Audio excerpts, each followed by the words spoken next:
1973년 8월 8일 오후 1시 22분 도쿄 중심부 그랜드 팰리스 호텔 복도에는 에어컨 바람만 조용히 흐르고 있었습니다.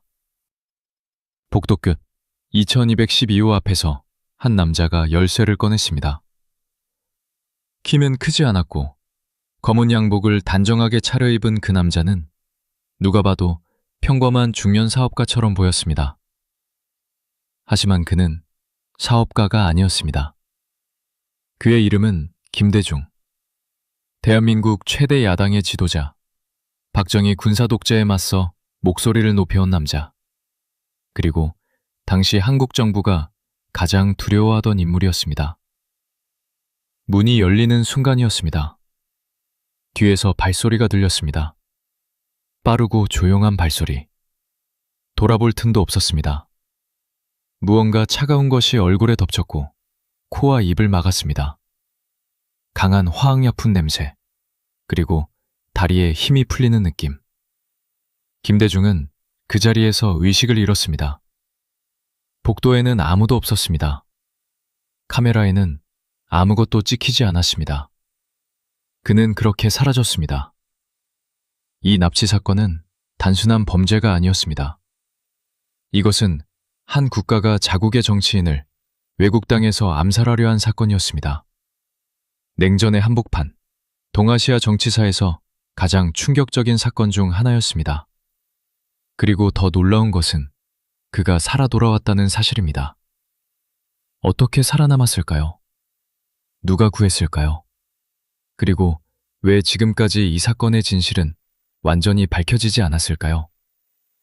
오늘 우리는 그 8시간의 이야기를 처음부터 끝까지 따라갑니다. 50년 동안 봉인됐던 문서들, 당사자의 증언, 그리고 아직도 입을 열지 않는 사람들의 이야기. 지금 시작합니다. 그랜드 팰리스 호텔은 도쿄에서도 손꼽히는 고급 호텔이었습니다.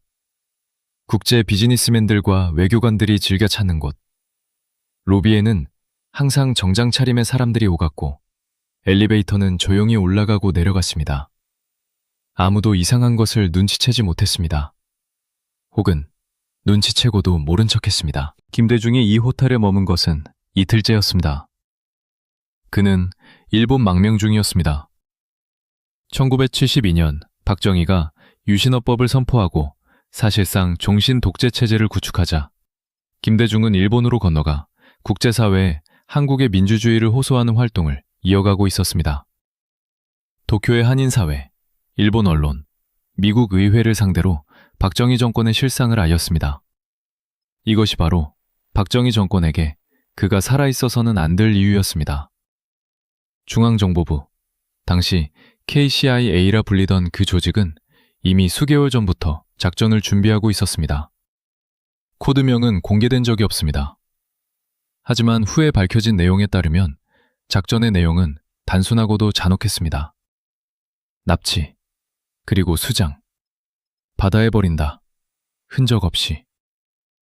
서울, 1973년 초여름. 중앙정보부 청사, 어딘가의 회의실. 창문은 없었습니다. 형광등만 희게 빛났습니다. 테이블 위에는 지도 한 장이 펼쳐져 있었습니다. 일본 열도, 도쿄, 오사카, 그리고 동해의 깊은 바다. 김대중을 처리해야 합니다. 회의를 주도한 사람이 누구였는지는 지금도 완전히 밝혀지지 않았습니다. 하지만 당시 중앙정보부장은 이후락이었고 작전은 그의 지휘 아래 진행됐다는 것이 역사가들의 일반적인 평가입니다. 이후락은 박정희의 신복이었고 이해 초 남북 비밀회담을 이끈 인물이기도 했습니다. 권력의 핵심 중의 핵심. 계획은 정교했습니다. 첫 번째 단계, 김대중의 동선을 파악한다. 도쿄에 이미 요원들이 심어져 있었습니다. 한인 커뮤니티 내부의 협조자들, 위장 사업가로 활동하는 공작원들. 그들은 김대중이 어디서 자고, 누구를 만나고, 어느 호텔을 이용하는지를 수주 전부터 추적하고 있었습니다. 두 번째 단계, 접근, 납치, 마취제 사용. 세 번째 단계, 차량으로 오사카 항구까지 이동. 대기 중인 선박에 탑승. 네 번째 단계, 동해 공해상에서 처리. 처리라는 단어가 얼마나 차갑게 사용되는지 기록을 읽는 사람이라면 누구나 등골이 서늘해질 것입니다. 이것은 암살 계획이었습니다. 그것도 국가가 공식적으로 기획한. 요원들은 도쿄에 입국했습니다. 관광객으로, 사업가로, 학생으로. 각각 다른 시간에, 다른 공항을 통해 그들은 서로 공개적으로 접촉하지 않았습니다. 호텔도 따로 잡았습니다. 완벽한 위장이었습니다. 그리고 8월 8일이 됐습니다.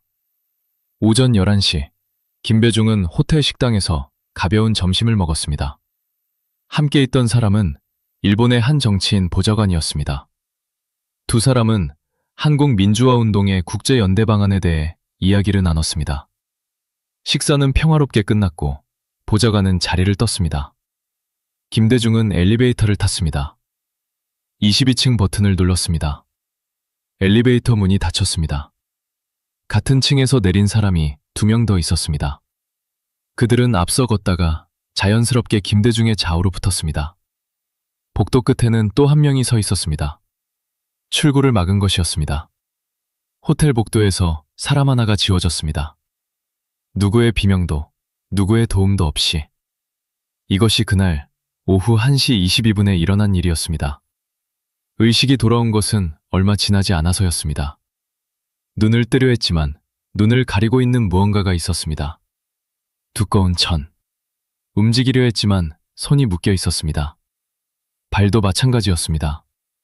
몸은 좁고 딱딱한 공간에 구겨져 있었고 주변에서는 엔진 소리가 들렸습니다. 차였습니다. 고속으로 달리는 차. 김대중은 천천히 상황을 파악하려 했습니다. 패닉은 금물이었습니다. 그는 정치인이었습니다. 위기를 수없이 겪어온 사람이었습니다. 투옥도, 가택연금도, 협박도. 하지만 이것은 달랐습니다. 이것은 죽음을 향해 달려가는 차였습니다. 옆에서 숨소리가 들렸습니다. 여러 명. 아무도 말을 하지 않았습니다. 한국어 억양의 낮은 목소리가 가끔 짧게 교환됐습니다. 확인하는 말들, 지시하는 말들. 김대중은 기도했습니다. 속으로 조용히. 차는 한번 멈췄습니다. 어디인지 알 수 없었습니다. 문이 열렸고 서늘한 바람이 들어왔습니다. 바다 냄새가 났습니다. 그는 직감했습니다. 항구였습니다.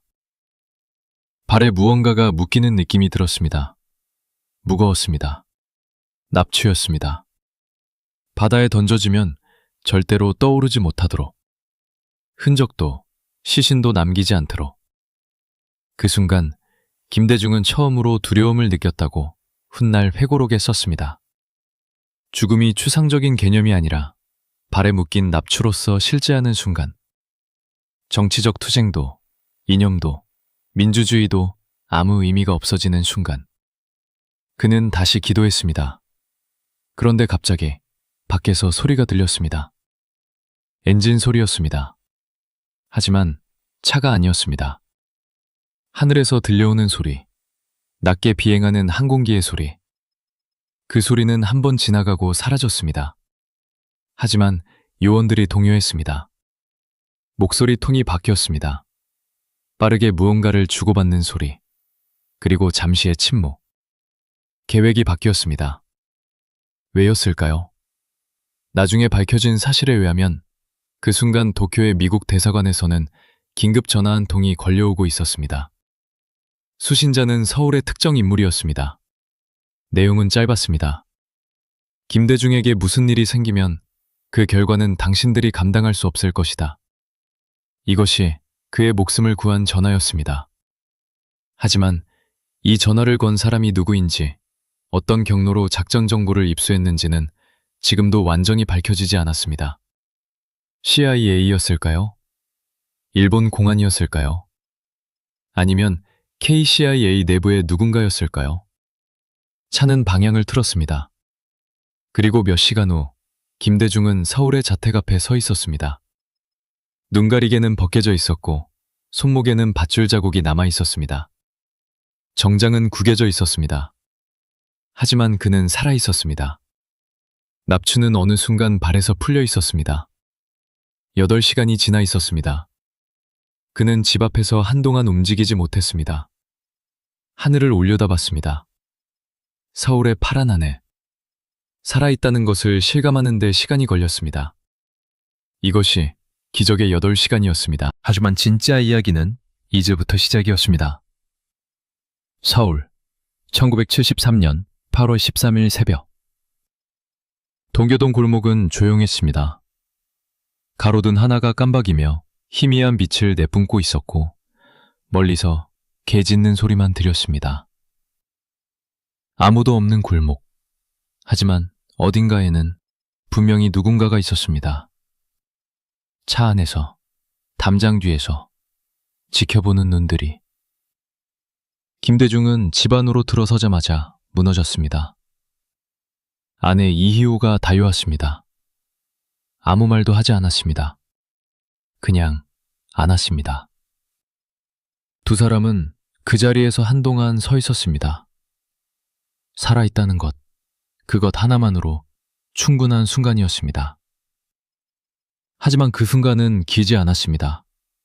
집 전화기가 울렸습니다. 김배중이 수화기를 들었습니다. 살아 돌아온 것을 축하합니다. 하지만 입을 열면 다음번에는 없습니다.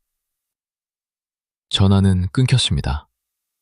발신자 확인은 불가능했습니다. 이것이 김배중이 귀환 직후 맞닥뜨린 현실이었습니다. 죽음에서 돌아왔지만 그를 죽이려 했던 세력은 여전히 건재했습니다. 청와대는 그대로였고 중앙정보부는 여전히 서울 한복판에서 작동하고 있었습니다. 그리고 그를 감시하는 눈들은 이제 더 촘촘해졌습니다. 박정희 정권은 공식적으로 이 납치 사건에 대해 침묵했습니다. 아무것도 모른다는 것이 공식 입장이었습니다. 일본 정부가 강력하게 항의했지만 서울의 답변은 한결같았습니다. 우리와 무관한 일입니다. 하지만 일본은 알고 있었습니다. 사건 직후 일본 경찰은 그랜드 팰리스 호텔 2212호에서 지문을 채취했습니다. 분석 결과 일부 지문이 주일 한국 대사관 직원들의 것과 일치했습니다. 외교관 신분증을 가진 사람들, 법적으로 체포할 수 없는 사람들. 증거는 있었습니다. 하지만 아무도 잡히지 않았습니다. 김배중은 일주일 동안 집 밖으로 나오지 않았습니다. 아니, 나올 수 없었습니다. 집 주변에는 항상 사복경찰들이 서 있었습니다. 보호라는 명목이었지만 실제로는 감시였습니다. 전화는 도청됐고 방문객은 기록됐습니다. 그는 무엇을 느꼈을까요? 훗날 회고록, 행동하는 양심으로 해서 그는 이렇게 썼습니다. 그 일주일은 내 인생에서 가장 긴 일주일이었습니다. 살아있다는 것이 기쁜 것인지 아직도 죽어가고 있는 것인지 구분할 수 없었습니다. 몸은 집 안에 있었지만 마음은 여전히 그 차 안, 그 항구에 있었습니다. 하지만 그는 침묵하지 않았습니다. 8일 후 그는 기자들 앞에 섰습니다. 야윈 얼굴, 조용한 목소리. 하지만 눈빛은 흔들리지 않았습니다. 나는 한국중앙정보부에 납치됐습니다. 그들은 나를 바다에 버리려 했습니다. 나는 살아 돌아왔습니다. 그리고 나는 계속 싸울 것입니다. 세계가 주목했습니다. 기자회견장 밖 검은 세단 한 대가 세워져 있었습니다. 안에 탄 사람은 메모를 적고 있었습니다. 서울 지국 주재 CIA 요원이었습니다. 그의 메모는 당일 워싱턴으로 전송됐습니다. 내용의 일부는 2007년에야 비밀 해제됐습니다. 김대중, 살아서 발언, 정권의 심각한 외교적 부담, 향후 행동 주시 요망. 워싱턴은 이미 이 사건을 알고 있었습니다. 알고 있었을 뿐 아니라 깊숙이 관여해 있었습니다. 그런데 그들이 선택한 것은 개입도 폭로도 아니었습니다. 침묵이었습니다. 왜였을까요? 그것을 이해하려면 1973년의 세계를 먼저 이해해야 합니다. 1973년의 세계는 지금과 완전히 달랐습니다. 베트남 전쟁은 아직 끝나지 않았고 미국은 수렁 속에 있었습니다. 닉슨 대통령은 워터게이트 스캔들로 흔들리고 있었고, 키신저는 중국과의 대탕트를 조율하며 아시아 전략을 재편하고 있었습니다. 한반도는 이 거대한 체스판 위에 중요한 말이었습니다. 그리고 박정희는 미국에게 없어서는 안 될 파트너였습니다. 주한미군 6만 명, 공산주의의 남하를 막는 최전선. 박정희가 독재자인 것은 워싱턴도 알았습니다. 고문이 자행되고 야당 정치인이 투옥되고 언론이 통제된다는 것도 알았습니다. 하지만 미국의 계산은 단순했습니다. 완벽한 민주주의자보다는 우리 편인 독재자가 낫다. 이것이 냉전의 논리였습니다. 그렇다면 김대중 납치 사건에서 미국은 어떤 역할을 했을까요? 여기서부터 이야기는 복잡해집니다. 공식 기록에 따르면 주일 미국 대사관은 사건 발생 직후 일본 정부와 정보를 공유했습니다. 그리고 서울 주재 미국 대사는 외무부를 통해 한국 정부에 강한 우려를 전달했습니다. 표면적으로는 사건을 막으려 했던 것처럼 보입니다. 하지만 2007년 비밀 해제된 CIA 문서는 다른 이야기를 합니다. CIA는 납치 계획을 사전에 파악하고 있었습니다. 정확한 날짜와 장소까지. 하지만 김대중에게 경고하지 않았습니다. 일본 당국에도 사전 통보하지 않았습니다. 그들이 한 것은 단 하나, 상황을 지켜보는 것이었습니다. 왜 지켜보기만 했을까요? 한 전직 CIA 분석관은 2010년 인터뷰에서 이렇게 말했습니다. 이름은 밝히지 않는 조건이었습니다. 당시 워싱턴의 계산은 이랬습니다.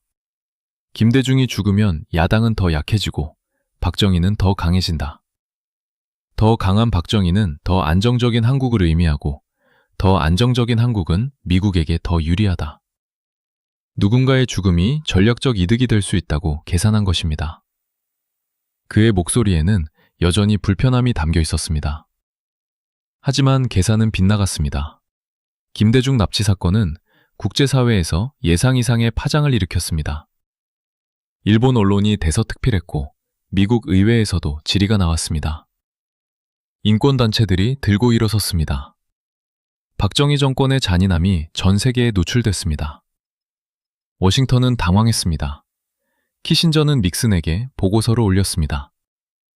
비밀 해제된 그 문서에는 이런 문장이 있었습니다. 박 정권의 행동이 우리의 입장을 매우 곤란하게 만들고 있음. 공개적 지지 불가능. 그러나 동맹 유지는 필수. 조용한 압박을 통해 사태 수습 필요. 조용한 압박. 이것이 미국이 선택한 방식이었습니다. 공개적으로는 침묵하고 뒤로는 박정희에게 다시는 이런 일이 없어야 한다고 전달했습니다. 박정희는 고개를 끄덕였습니다. 그리고 김대중은 살아남았습니다. 도쿄에는 또 다른 목격자가 있었습니다. 그의 이름은 야마모토 켄지. 당시 그랜드 팰리스 호텔의 24세 벨보이였습니다. 8월 8일 오후, 그는 22층 복도에서 이상한 장면을 목격했습니다. 양복 차림의 남자 3명이 의식을 잃은 것처럼 보이는 다른 남자를 부축해 엘리베이터로 들어가는 장면이었습니다.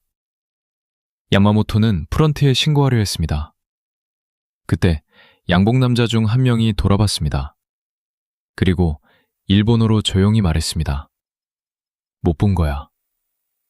야마모토는 그 눈빛을 평생 잊지 못했다고 말했습니다. 2003년 사건 30주년을 맞아 일본 NHK 다큐멘터리에 출연했을 때 그의 손은 여전히 떨리고 있었습니다. 그 눈은 진짜였습니다. 내가 신고하면 나도 같이 사라질 수 있다는 것을 알았습니다. 나는 아무것도 보지 못했습니다. 30년 동안 그렇게 살았습니다. 그 30년의 침묵이 냉전이 만들어낸 공포의 실체였습니다. 모두가 침묵했지만 전부가 침묵한 간 것은 아니었습니다. 1973년 9월, 도쿄. 마이니치 신문의 기자 오카다 히로시는 사무실에서 혼자 남아 서류를 뒤지고 있었습니다. 42살, 탐사보도 15년 경력. 그는 이 사건이 표면적으로 보이는 것과 다르다는 것을 직감하고 있었습니다. 일본 경찰이 발표한 내용은 최소한이었습니다. 납치 정황, 호텔 지문, 외교관 차량 번호, 하지만 그 뒤에 있는 것들, 누가 결정을 내렸는지, 미국이 무엇을 알고 있었는지, 왜 아무도 체포되지 않았는지는 아무도 말하지 않았습니다. 오카다는 세 가지를 추적하기 시작했습니다. 첫째, 납치 당일 도쿄에 있었던 한국 외교관 명단. 둘째, 오사카항에서 8월 8일에서 9일 사이 출항한 선박 기록. 셋째, 그 시간대 일본 상공을 비행한 미국 군용기 데이터. 세 번째가 핵심이었습니다. 오카다가 항공 기록을 확인하는 데는 2달이 걸렸습니다. 미군 기지 주변 비행 데이터는 공개 정보가 아니었습니다. 하지만 그에게는 오랜 취재원이 있었습니다. 요코스카 미 해군 기지에서 일하는 일본인 민간 직원이었습니다. 그 취재원이 전달한 정보는 놀라웠습니다. 8월 8일 오후 3시 47분에서 4시 23분 사이 미 해군 소속 P3 오리온 초계기 한 대가 오사카 남쪽 해상에서 저고도 비행을 실시했습니다. 정기 임무 스케줄에는 없던 비행이었습니다. P3 오리온, 잠수함 탐지와 해상 감시를 주임무로 하는 항공기. 이 기종이 왜 그 시간, 그 장소에 있었을까요? 오카다는 기사를 쓰려 했습니다. 그런데 편집장이 불렀습니다. 편집장의 방은 유리로 된 작은 공간이었습니다. 오카다가 들어서자 편집장은 커피를 마시며 창밖을 보고 있었습니다. 그는 돌아보지 않고 말했습니다. 오카다 씨, 이 기사 없던 걸로 합시다. 왜입니까? 편집장은 잠시 침묵했습니다. 그리고 천천히 말했습니다. 위에서 연락이 왔어요. 한일 관계, 미일 관계. 지금 이 시기에 이런 기사를 내면 어떻게 되겠어요? 오카다 씨도 알잖아요. 오카다는 그 자리에서 아무 말도 하지 않았습니다. 사무실로 돌아와 서류를 서랍에 넣었습니다. 그리고 잠갔습니다. 그 서류는 14년 동안 서랍 속에 있었습니다. 1987년, 한국에서 민주화 운동이 폭발하고 세상이 바뀌기 시작했을 때 오카다는 서랍을 다시 열었습니다. 그리고 14년 전에 쓰다만 기사를 꺼냈습니다. 잉크는 발에 있었지만 내용은 여전히 살아있었습니다. 오카다만이 아니었습니다. 서울에도 추적자가 있었습니다. 변호사 한승원, 당시 35세. 인권 변호사였던 그는 김대중 납치 사건 직후부터 법적 책임을 묻기 위한 준비를 시작했습니다. 하지만 군사독재 체제 아래에서 정권의 핵심 기관인 중앙정보부를 상대로 소송을 낸다는 것은 자살 행위와 다름없었습니다. 그는 대신 기록했습니다. 증인을 만날 때마다 수첩에 적었습니다. 날짜, 시간, 발언 내용. 수첩은 항상 2권이었습니다. 하나는 가지고 다니고 하나는 집 마루 아래에 숨겨뒀습니다. 수색을 당해도 하나는 남도록. 1979년 박정희가 암살됐을 때 한승원은 마루 아래 숨겨둔 수첩을 꺼냈습니다. 6년치의 기록이 담겨 있었습니다. 그 수첩은 훗날 역사학자들에게 가장 중요한 1차 사료 중 하나가 됩니다. 그리고 또 한 명, 워싱턴 DC 국무부 한국 담당 분석관 도널드 레너드. 1973년 당시 28세였던 그는 납치 사건 직후 작성된 내부 보고서를 처리하는 업무를 맡았습니다. 그는 보고서의 내용을 읽고 충격을 받았습니다. CIA가 사전에 알고 있었다는 내용, 그리고 그 정보가 어떤 결정으로도 이어지지 않았다는 내용. 레너드는 상사에게 물었습니다. 이걸 알고도 아무것도 안 했다는 겁니까? 상사는 파일을 닫으며 말했습니다. 자네 일이나 해. 레너드는 30년을 국무부에서 일하고 2003년 은퇴했습니다. 은퇴 후 그는 회고록을 썼습니다. 출판사들은 하나같이 거절했습니다. 너무 민감하다는 이유였습니다. 그 회고록은 자비출판으로 500부가 인쇄됐고 대부분 워싱턴의 작은 서점 한 곳에서 팔렸습니다. 하지만 그 500부 중 한 권이 한국의 한 역사학자 손에 들어갔습니다. 그리고 그것이 2007년 한국 국회 청문회에서 인용됐습니다. 진실은 이렇게 흘러갑니다. 느리게, 구불구불하게. 하지만 멈추지 않고. 2007년 9월 서울 국회의사당. 청문회장은 조용했습니다. 마이크 앞에 앉은 노인은 77세였습니다. 흰 머리, 떨리는 손, 하지만 목소리는 놀랍도록 또렷했습니다. 그는 34년 동안 이 자리에 서고 싶었습니다. 그리고 34년 동안 두려웠습니다. 그의 이름은 김동훈. 1973년 당시 중앙정보부 도쿄 공작팀의 하급 요원이었습니다. 의원이 물었습니다. 증인은 1973년 8월 8일 도쿄 그랜드 팰리스 호텔에 있었습니까? 노인은 물 한 모금을 마셨습니다. 천천히 내려놓았습니다. 있었습니다. 청문회장이 술렁였습니다. 김동훈의 증언은 이 사건의 가장 어두운 부분을 처음으로 공식 기록에 올렸습니다. 그는 당시 팀의 막내였습니다. 25살. 일본어가 능숙해서 현장 연락 역할을 맡았습니다. 납치는 계획대로 진행됐습니다. 호텔 22층, 마취, 차량 이동, 오사카로 향하는 고속도로. 모든 것이 순조로웠습니다. 오사카항에 도착했을 때 선박은 이미 대기 중이었습니다. 일본 선적 화물선이었습니다. 선장은 한국인이었고 배 안에는 KCIA 요원 2명이 더 타고 있었습니다. 납추를 발에 묶는 것을 내가 직접 봤습니다. 그리고 그 순간 저는 처음으로 이것이 무엇인지 실감했습니다. 사람을 죽이는 것이었습니다. 김동훈의 목소리가 잠깐 멈췄습니다. 저는 25이었습니다. 그런데 바로 그 순간 무슨 일이 일어났는지 그는 청문회에서 처음으로 구체적으로 밝혔습니다. 핌장에 무전기가 울렸습니다. 짧은 교신이었습니다. 핌장의 얼굴이 굳었습니다. 그는 선장에게 잠깐 기다리라고 했습니다. 그리고 부도 한쪽으로 걸어가 혼자 더 긴 통화를 했습니다. 목소리는 들리지 않았습니다. 통화가 끝난 후 팀장은 돌아왔습니다. 아무 설명도 하지 않았습니다. 단 한마디만 했습니다. 바뀌었어. 서울로 간다. 납추가 풀렸습니다. 김배중은 다시 차에 실렸습니다. 이번에는 방향이 달랐습니다. 그렇다면 그 무전은 누구로부터 왔을까요? 이것이 이 사건에서 가장 오랫동안 미스터리로 남아있던 부분입니다. 공식적으로 확인된 것은 두 가지입니다. 첫째, 사건 당일 오후 3시에서 4시 사이 주일 미국 대사관의 필립 하비브 공사가 일본 외무성에 긴급 연락을 취했습니다. 내용은 한국인 정치인 납치 첩보 입수, 즉각 대응 요청이었습니다. 둘째, 같은 시간대에 서울 주재 미국 대사관의 도널드 그레그 CIA 서울 지부장이 중앙정보부의 특정 간부에게 전화를 걸었습니다. 그레그는 훗날 이렇게 말했습니다. 나는 그 전화에서 매우 직접적으로 말했습니다. 만약 김대중에게 무슨 일이 생긴다면 미국과 한국의 관계는 돌이킬 수 없는 손상을 입을 것이라고.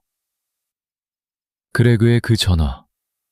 그것이 팀장의 무전기를 울린 신호의 출발점이었을 가능성이 가장 높습니다. 하지만 여기서 충격적인 반전이 있습니다. 도널드 그레그는 CIA 서울 지부장이었습니다. 그는 한국 정보기관과 매일 협력하는 사람이었습니다. 그리고 앞서 밝혀진 것처럼 CIA는 이 납치 계획을 사전에 알고 있었습니다.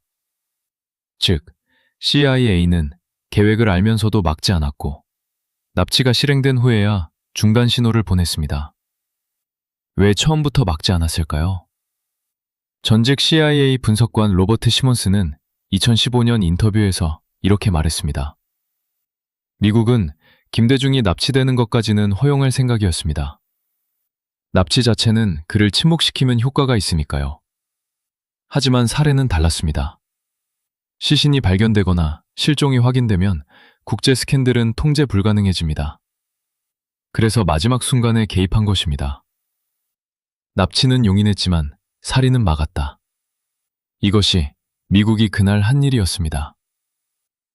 청와대 1973년 8월 14일 아침 박정희는 집무실에서 보고를 받고 있었습니다. 작전 실패, 김대중 생환, 일본 외교적 항의, 미국 압박. 4가지 악재가 동시에 올라왔습니다. 박정희는 담배를 피웠습니다. 한 개비를 끝까지 태웠습니다. 재떨이에 비렸습니다. 그리고 물었습니다. 팀장은 어디 있어? 귀국 조치했습니다. 잘했어. 그것이 전부였습니다. 박정희라는 인물을 이해하지 않고서는 이 사건을 이해할 수 없습니다. 1917년 경북 구미에서 태어난 그는 일제강점기에 만주군관학교를 나와 일본 육군장교로 복무했습니다. 해방 후 한국군에 입대했고 6.25 전쟁을 겪었으며 1961년 쿠데타로 권력을 잡았습니다. 10년이 넘게 철권 통치를 이어갔습니다. 그에게 김대중은 단순한 정적이 아니었습니다. 1971년 대통령 선거에서 김대중은 박정희를 실제로 위협했습니다. 관권과 돈을 쏟아부은 선거였음에도 득표율 차이는 불과 94만 표였습니다. 박정희는 내부적으로 인정했습니다. 공정한 선거였다면 졌을 것이라고. 그래서 1972년 유신헌법을 선포했습니다. 선거를 없앴습니다. 그리고 1973년 일본에서 계속 목소리를 높이는 김대중을 영구적으로 침묵시키려 했습니다. 하지만 작전이 실패하면서 박정희는 오히려 더 큰 문제에 직면했습니다. 일본은 격노했습니다. 자국 영토에서 외교관 신분을 이용한 납치, 주권 침해.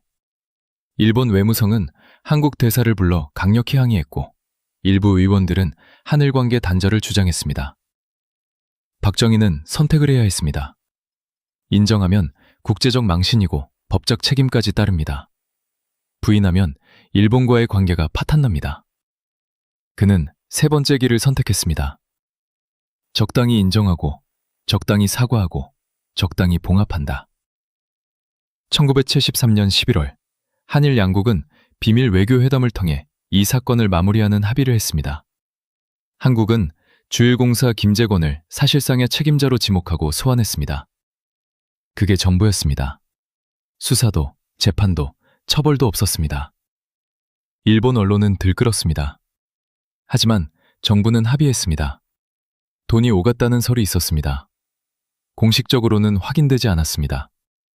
그런데 이 과정에서 드러난 가장 충격적인 사실이 있었습니다. 납치 당일 그랜드 팰리스 호텔 인근에는 일본 공안당국의 차량이 서 있었습니다. 그들은 이미 김대중에 대한 위협 첩보를 입수하고 있었습니다. 하지만 그를 보호하지 않았습니다. 왜였을까요? 내부 조사 보고서는 작성됐지만 공개되지 않았습니다. 2010년 정보공개 청구를 통해 일부가 공개됐는데 핵심 내용은 여전히 검게 지워져 있었습니다. 일본 공안은 알고 있었습니다. 그리고 보지 못한 척했습니다. 미국은 알고 있었습니다. 그리고 마지막 순간에야 개입했습니다. 한국 정부는 직접 실행했습니다. 세 나라가 각자의 방식으로 이 사건에 연루돼 있었습니다.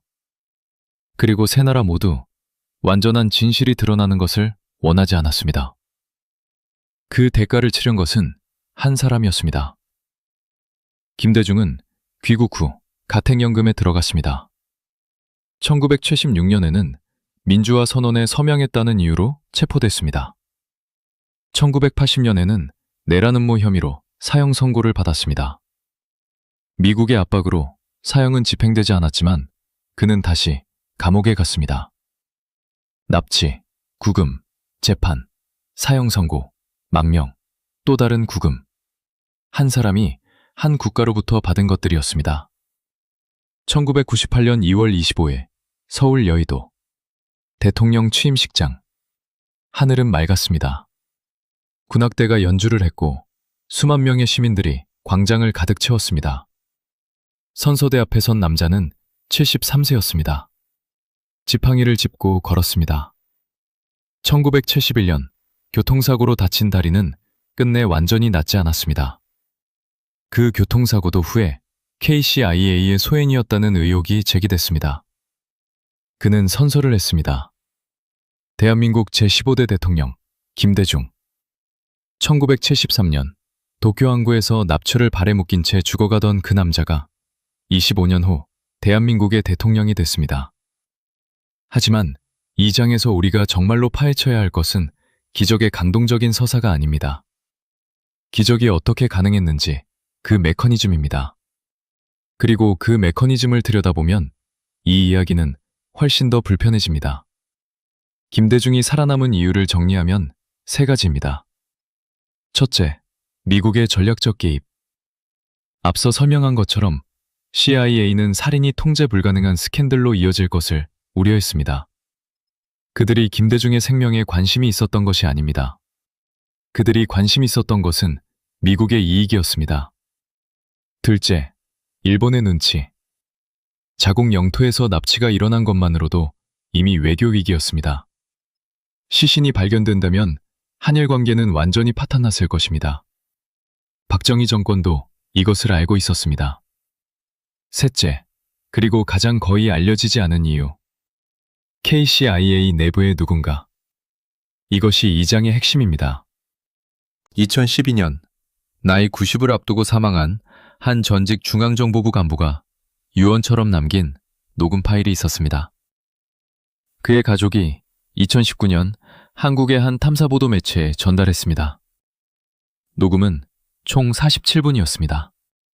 그 녹음에서 그는 이렇게 말했습니다. 나는 1973년 8월 8일 오후 2시쯤 오사카 작전팀에 연락을 취했습니다. 직속 상관의 지시가 아니었습니다. 내 판단이었습니다. 그 사람을 죽이면 안 된다고 생각했습니다. 이유는 하나였습니다. 그가 옳았기 때문입니다. 그의 이름은 공개되지 않았습니다. 가족이 원하지 않았습니다. 하지만 그가 한 행동은 기록됐습니다.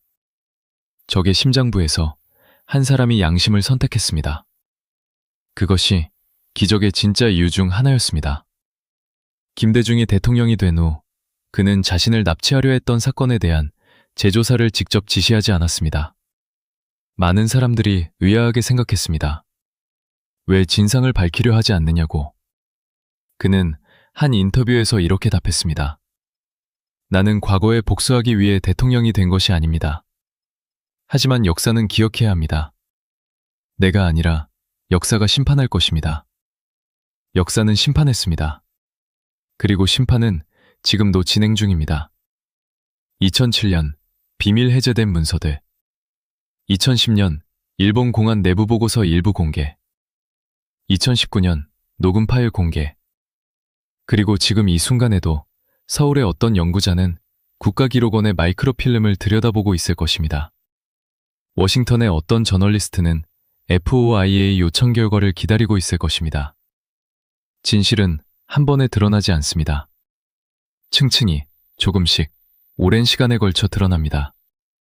1973년 8월 8일 도쿄 그랜드 팰리스 호텔 22층 복도에서 시작된 그 사건은 아직 끝나지 않았습니다. 마지막 진실은 아직 누군가의 서랍 안에 있거나 누군가의 기억 안에 봉인돼 있습니다.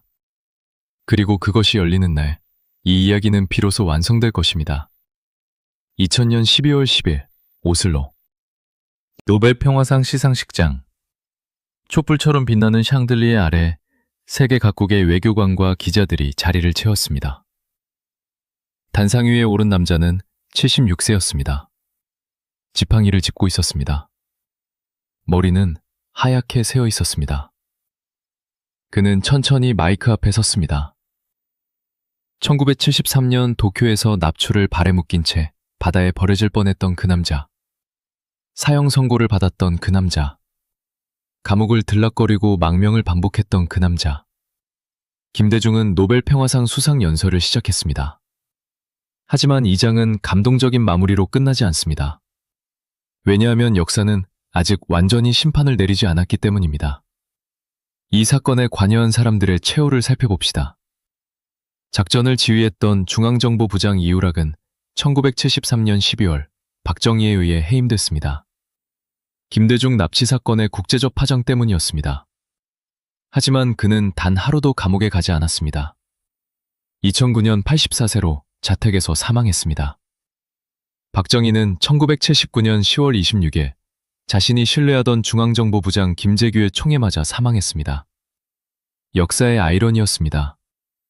그를 죽인 것은 적이 아니라 그가 키운 시스템이었습니다. 납치 현장에 있었던 요원들. 그들 중 공식적으로 처벌받은 사람은 단 한 명도 없었습니다.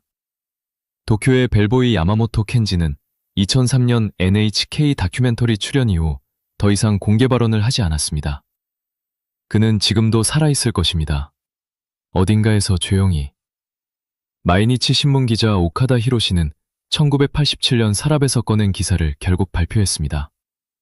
14년 늦은 특종이었습니다. 그는 2001년 은퇴할 때까지 탐사보도를 이어갔습니다. 변호사 한승원은 마루 아래 숨겨뒀던 수첩을 바탕으로 한국 현대사의 인권 기록을 정리했습니다. 그 기록들은 지금 국가인권위원회 아카이브에 보존되어 있습니다. 국무부 분석관 도널드 레너드의 자비 출판 회고록 500부. 그중 한국의 역사학자 손에 들어간 한 권은 2007년 국회 청구내에서 인용됐습니다. 레너드는 그 소식을 듣고 전화 인터뷰에서 말했습니다. 500부를 찍은 게 헛되지 않았군요. 그리고 이름을 밝히지 않은 전직 중앙정보부 간부. 2019년 공개된 47분짜리 녹음. 그가 옳았기 때문입니다. 그 한 문장은 지금도 울립니다. 적의 내부에서 양심을 선택한 사람. 그 사람의 이름은 역사에 남지 않았습니다. 하지만 그의 선택은 남았습니다. 그 선택이 없었다면 노벨 평화상도, 대통령도, 한국 민주주의의 그 한 챕터도 없었을지 모릅니다. 역사를 바꾸는 것은 항상 거대한 세력이 아닙니다. 때로는 이름 없는 한 사람의 선택입니다. 2009년 8월 18일, 김대중은 서울 세브란스 병원에서 사망했습니다. 향년 85세. 부고 기사들은 그를 이렇게 기억했습니다. 대통령, 노벨 평화상 수상자, 민주화 운동의 상징. 모두 맞는 말이었습니다. 하지만 그가 진정으로 무엇이었는지는 1973년 8월 8일 오후 1시 22분 도쿄 그랜드 팰리스 호텔 22층 복도에서 시작된 이야기를 알아야 비로소 이해할 수 있습니다. 납추를 발에 묶인 채 죽어가면서도 포기하지 않은 사람. 살아 돌아온 것을 기쁨이 아니라 책임으로 받아들인 사람. 자신을 죽이려 했던 나라를 사랑했던 사람. 마지막으로 한 가지 질문을 드리겠습니다. 이 사건에서 완전히 밝혀지지 않은 것들이 아직 있습니다. 오사카항에서 팀장이 받은 무전의 정확한 발신 경로. 일본 공안이 사전에 첩보를 입수하고도 움직이지 않은 진짜 이유. CIA 내부에서 개입 결정을 최종 승인한 사람의 이름. 그리고 녹음 파일 속 이름 없는 간부의 정체. 이 진실들은 아직 어딘가에 있습니다. 누군가의 서랍 안에, 누군가의 기억 안에, 아직 비밀 해제되지 않은 문서 안에. 역사는 기다릴 줄 압니다. 그리고 진실은 언제나 결국 떠오릅니다. 마치 납추를 달아도 바다 위로 떠오르는 것처럼. 이 영상이 도움이 됐다면 구독과 좋아요 부탁드립니다. 다음 영상에서는 1979년 10월 26일 박정희 암살 사건의 그 밤으로 찾아가겠습니다. 그 방 안에서 무슨 일이 있었는지 아직 말해지지 않은 이야기들을 가져오겠습니다.